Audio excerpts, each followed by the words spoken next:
Just wanted to show a little bit of the damage that was happened last night because of the wind.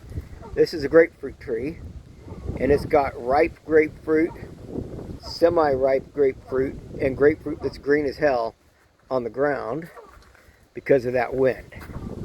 We still have quite a few in the tree, but that wind took every one that was ripe, and it's probably on the ground now.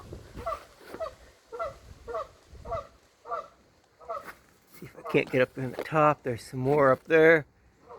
And those up there are not ripe. That one right there might be.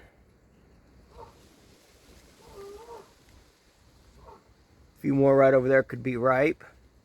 But it took a lot of the runs that were ready to come off. Now they're on the ground. And some that weren't ready to come off are on the ground.